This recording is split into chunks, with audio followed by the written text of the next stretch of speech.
உலக ஒருமைப்பாட்டு உறவினர் அனைவருக்கும் வணக்கம்.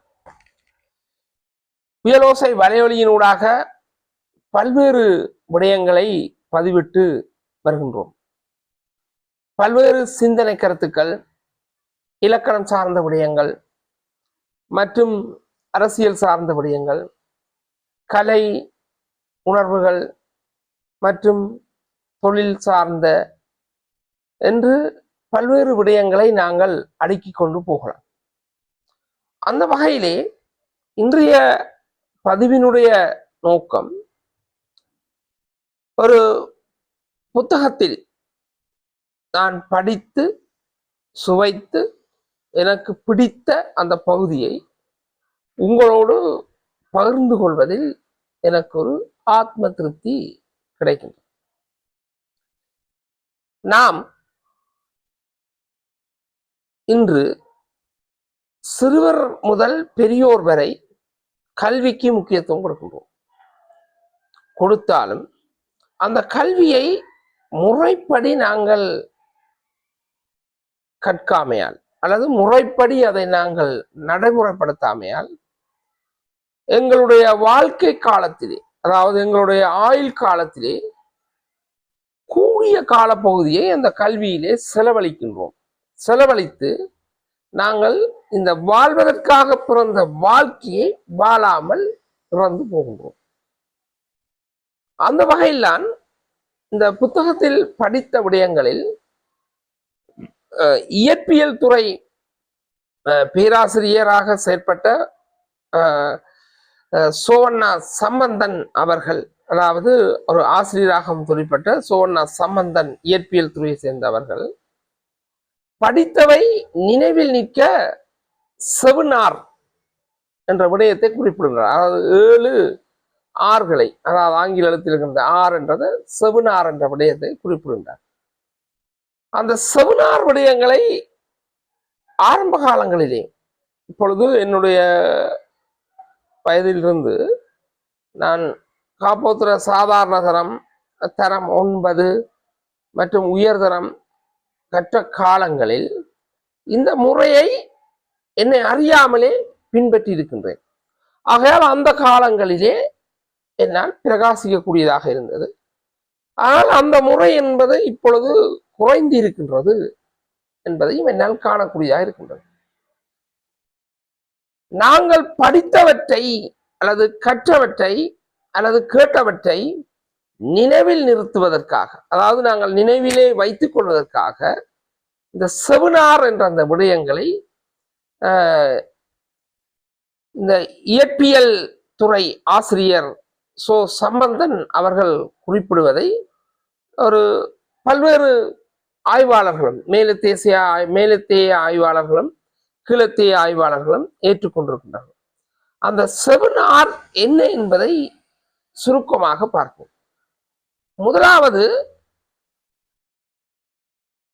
ரெக்கார்டிங், அதாவது நாங்கள் தொடர்ந்து 45 நிமிடம் ஒரு பாட அல்லது ஒரு அழகினுடைய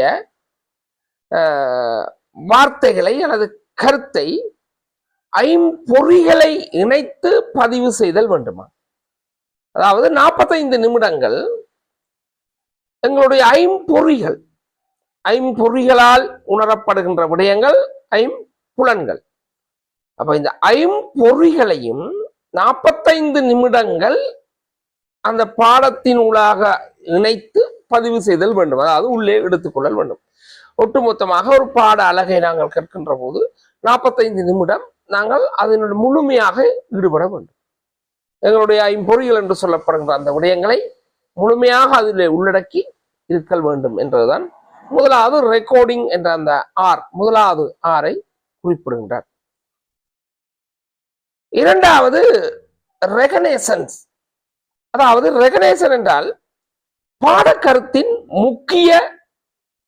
முக்கியமான குறிப்பு வார்த்தைகளை தேர்ந்தெடுத்து வரிசையாக நினைவு படும் வகையிலே அல்லது நினைவு அடிப்படையிலே, பாட அடிப்படையில் நாங்கள் என்ன செய்ய வேண்டுமாம், எங்களுடைய மனதிலே இருத்தி வைத்துக் கொள்ள வேண்டும். அதாவது பாடக்கருத்தின் முக்கியமான பகுதிகளை தேர்ந்தெடுத்து வரிசையாக நினைவில்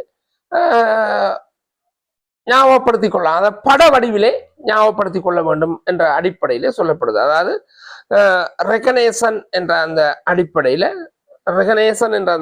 இரண்டாவது ஆரை சொல்கின்றோம். அந்த பாட அடிப்படையிலே நாங்கள் படம் என்ற அந்த வகையிலே ஞாபகப்படுத்திக் கொள்ள வேண்டும். இன்றைய காலப்பகுதியிலே வாசிப்பினுடைய தன்மை குறைந்திருக்கின்றால் இன்று இந்த கதையின் ஊடாக கற்றல் கற்பித்தல் என்ற அந்த செயற்பாடு இதிலிருந்து தான் அந்த அவர்கள் இன்று வலியுறுத்துவதை நாங்கள் காணக்கூடியதாக இருக்கிறது. அதாவது அந்த பாட அடிப்படையிலே நாங்கள் என்ன செய்யணும், அதை பாடத்தின் அடிப்படையிலே கொண்டு வந்து அதை ஒரு படத்தினூடாக நினைவில் வைத்துக் கொள்ள வேண்டும். அதான் ரெகனேசன்ஸ் என்று சொல்லிக் கொள்றார்கள். அது என்னென்று சொன்னால், ஒரு பாடக்கருத்தினுடைய முக்கியமான குறிப்புகளை வார்த்தைகளை தேர்ந்தெடுத்து வரிசையாக நினைவிலே ஒரு படத்தின் அடிப்படையிலே நாங்கள் வைத்துக் கொள்ள வேண்டும். அடுத்த மூன்றாவது விடயம், அந்த அடிப்படையில் தான் மூன்றாவது அடிப்படையாக இருக்கின்றது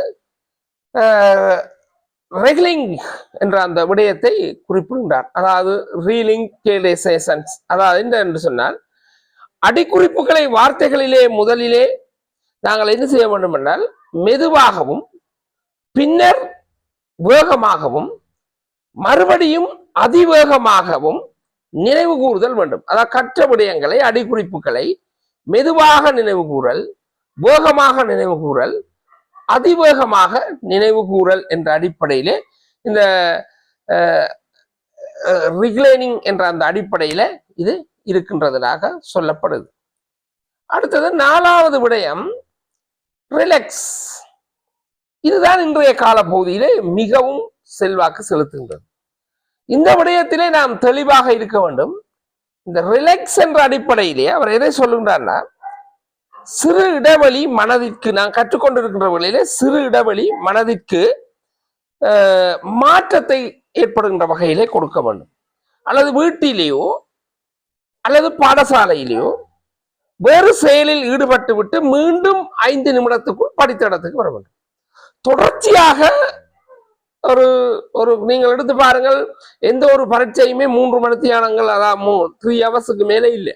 ஆனா இன்றைய நிலையில அப்படி இல்லை. அது வந்து பல்வேறு வகையில அதை நாங்கள் தொடர்ச்சியாக இரவு பகல் என்று படிக்க அந்த தன்மை என்பது எங்கள ஞாபக மறதியை ஏற்படுத்துறதாக அந்த ரிலாக்ஸ் என்றதை சொல்ற. அவர் என்ற வசனத்திலே பாருங்க சொல்றோம், சிறு இடைவெளியாக மனத்திற்கு மாற்றத்தை கொடுக்க வீட்டிலேயோ வேறொரு செயலிலே ஈடுபட்டு விட்டு மீண்டும் 5 நிமிடத்துக்கு படித்த இடத்திற்கு வந்து விடுதல் வேண்டும் என்ற அந்த வாக்கியத்தின் அடிப்படையில் தமிழிலே சொல்லப்பட்டிருக்கு. இதான் அந்த ரிலாக்ஸ் என்று சொல்றோம். இப்ப நாங்கள் சில வழியில இப்ப நாங்கள் இன்றைய காலப்பகுதியில கூட இந்த உடனடியாக மரணம் செய்து விட்டு மறந்துடும், நாங்கள் அவருக்கு வேறொரு செயலை கொடுத்து விட்டு அந்த செயலை உடனே கேட்டோன்னா அவர்கள் மறந்து விடுவார்கள்.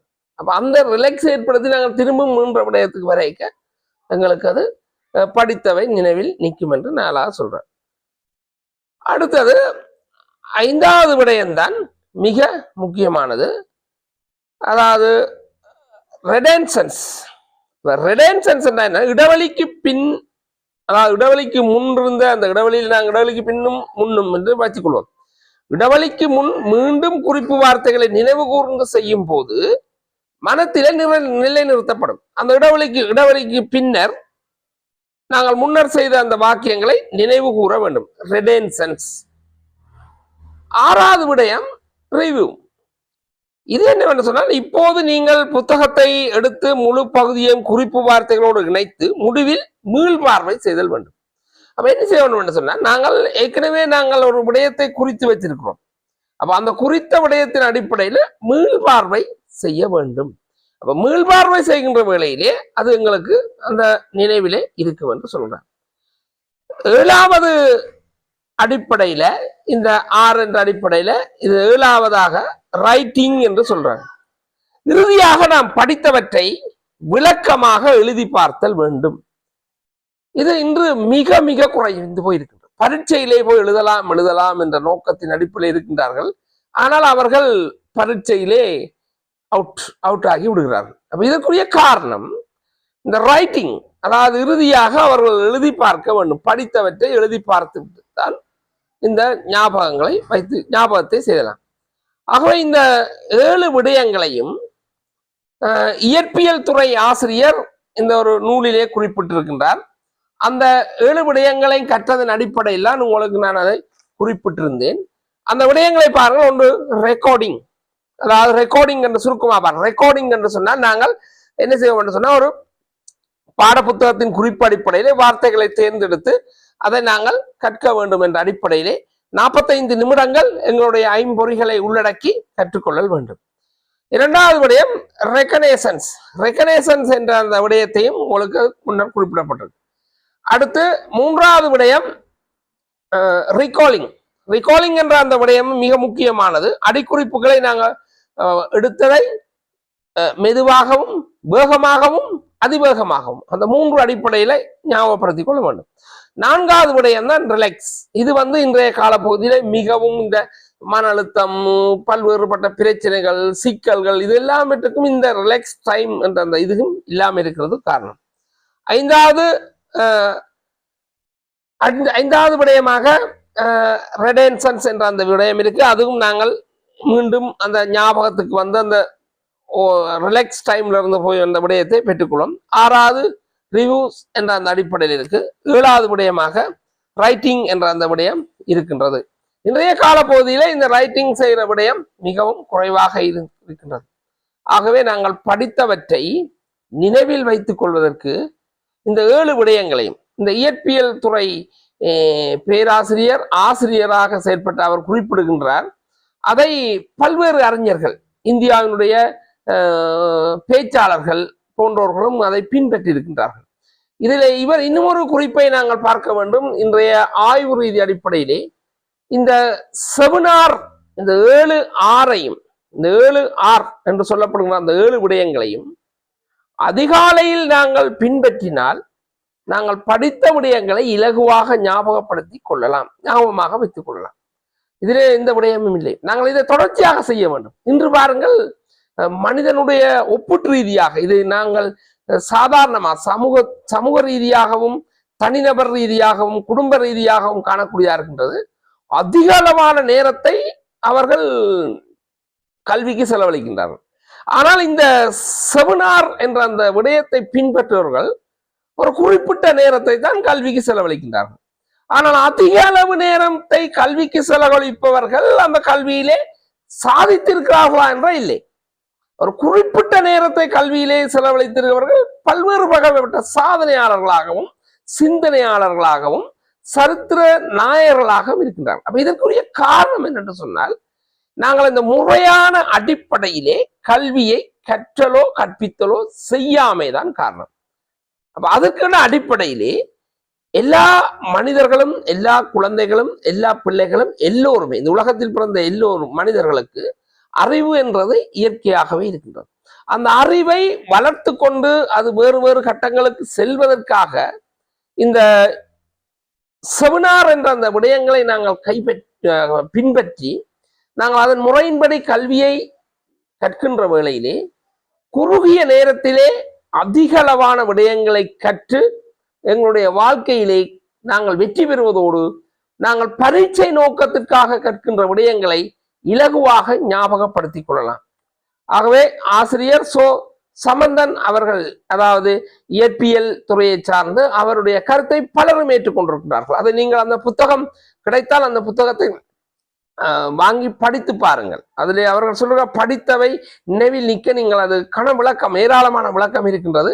இதை உங்களுக்கு குறிப்பாக ஒரு சுருக்கமாக சொல்லியிருக்கின்றேன். ஒன்று பாருங்கள், 45 நிமிடங்கள் நாங்கள் தொடர்ச்சியாக ஒரு பாட அழகை, ஒரு சமய புத்தகமோ அல்லது விஞ்ஞான புத்தகமோ அல்லது ஒரு ஆங்கில புத்தகம், ஏதாவது ஒரு புத்தகத்தை 45 நிமிடம் எங்களுடைய ஐம்பொறிகள் சார்ந்து முழுமையாக கற்றலில் ஈடுபட வேண்டும். தொடர்ச்சியாக அடுத்து நாங்கள் அதை என்ன செய்ய வேண்டும், முக்கிய குறிப்புகளை எடுத்துக்கொள்ள வேண்டும்.